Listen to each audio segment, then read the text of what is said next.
Welcome to our deep dive into the fascinating world of facial recognition technology and its impact on credit systems.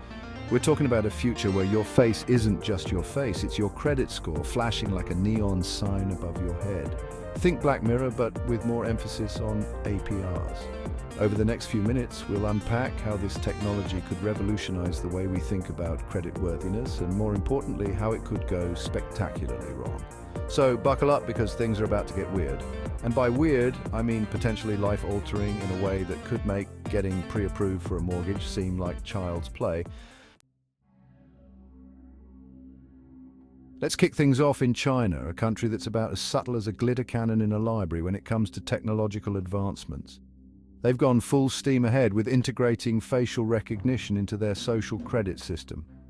We're talking companies like Sesame Credit, which sound like they belong in a dystopian children's book, but are very much real and very much keeping tabs on everyone.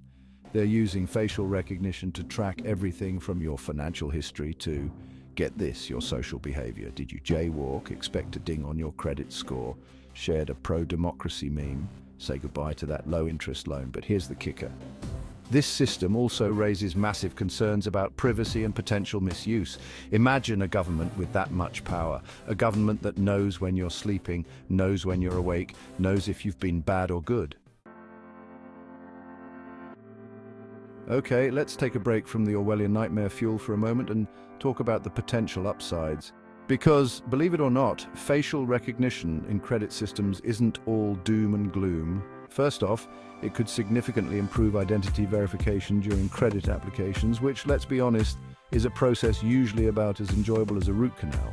This means less fraud, which is good for everyone except for those people who make a living off of stealing identities. Secondly, for people without traditional credit histories, facial recognition might provide an alternative way to assess creditworthiness. Think about it. No credit card debt because you've been responsibly living off the grid for the past decade. Your face might finally reflect the financial prudence you've been embodying all along. And lastly, this technology could lead to faster processing times for loan approvals and transactions. Imagine walking into a bank, having your face scanned and walking out with a loan, all while the teller is still struggling to log into their computer. Okay, now let's talk about the elephant in the room, or rather, the algorithm in the server room. Because as much as I wish I could tell you that facial recognition is the magical solution to all our credit woes, it's simply not.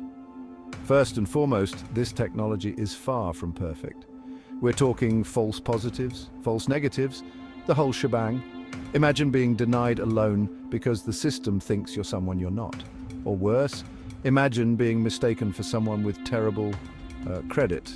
Then there's the issue of privacy, which, if we're being honest, has become about as quaint a notion as a handwritten letter in the age of data breaches and online stalking. Who controls this data? How is it secured? And what happens when it inevitably gets hacked? And let's not forget about bias. Algorithms are created by humans, and humans are inherently biased, which means that facial recognition systems can be just as prejudiced as the people who design them. So, how do we navigate this brave new world of facial recognition in credit systems? Well, it's going to require a delicate balancing act, like trying to juggle chainsaws while riding a unicycle on a tightrope. In other words, it's going to be tricky. We need to find a way to harness the potential benefits of this technology without sacrificing our privacy, our security, or our fundamental rights.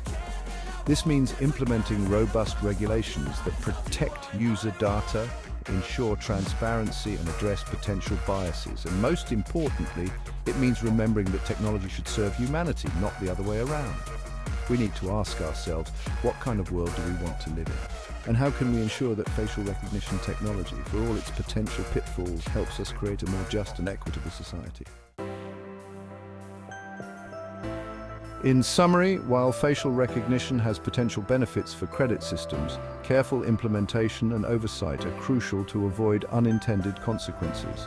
So the next time you hear someone talking about the future of creditworthiness, remember this. It's not just about numbers and algorithms, it's about people. It's about ensuring that technology empowers us, not exploits us. And it's about demanding that our right to privacy doesn't become yet another casualty in the relentless march of technological progress. Thanks for watching, and don't forget to like and subscribe for more insightful content.